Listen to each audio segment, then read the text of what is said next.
Hey, back for more Shakesyear. We are still in As You Like It. Today we are in Act 5, Scene 4. And apparently words are already failing me. Yesterday we had Rosalind telling Orlando that she knows a magician, or has known a magician since she was 3 years old, and can therefore make Rosalind, his Rosalind, not Ganymede, just show up if he wants to. And if he says that he really wants to get married, then he can get married, and she'll make Ganymede will make Rosalind appear. Yeah, that's going to be a tough trick. And then at the end of that scene, Phoebe comes storming in and is really angry with Ganymede's response to the letter that Phoebe had sent to Ganymede. So Phoebe tries to shame Ganymede, and then you get this lovely scene that must have been the inspiration for that moment in Rocky Horror when they're like, Dr. Scott, Janet, Dr. Scott, Brad, Rocky, Bullwinkle, that whole thing, which I know I just did wrong. It's Janet, Dr. Scott, Janet, Brad, Rocky, that's how it actually goes. Anyway. And then they all part ways, saying, we're going to set up all of these marriages. If all of this stuff happens, all of these various people will get married tomorrow, right? So meet back here tomorrow. Well, then we need another little scene to pass the time until tomorrow. So we check back in with Touchstone and Audrey, and they're chilling out. They're not married yet. He's going to marry her along with everybody else that's getting married, and they sing a little song.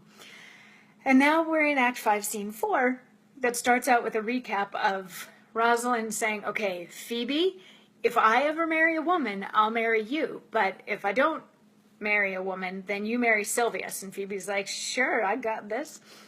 And Rosalind says to Orlando, okay, so you're going to marry Rosalind if she shows up, right? And he's like, yeah, of course.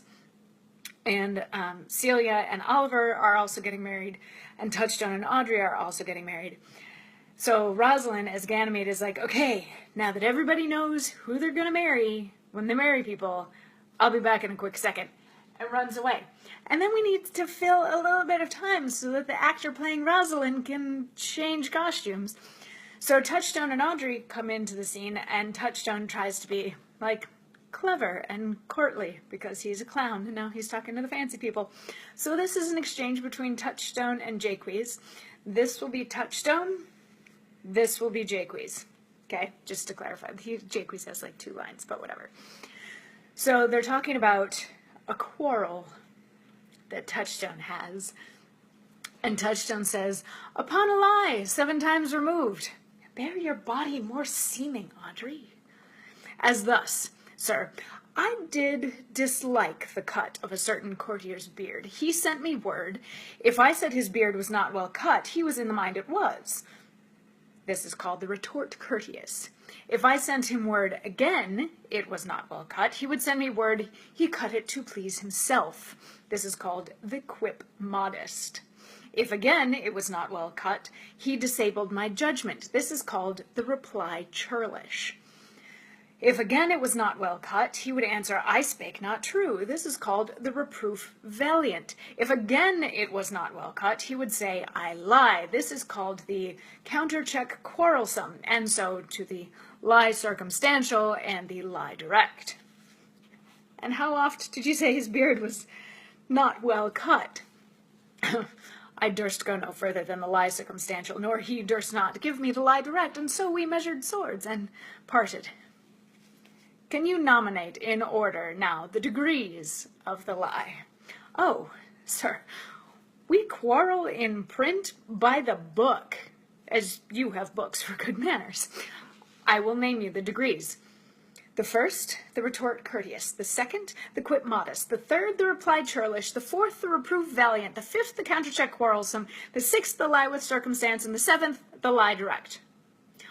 All these you may avoid, but the lie direct. And you may avoid that too with an if.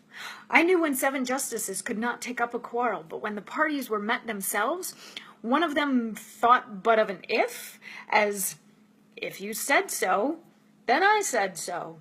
And they shook hands and swore brothers.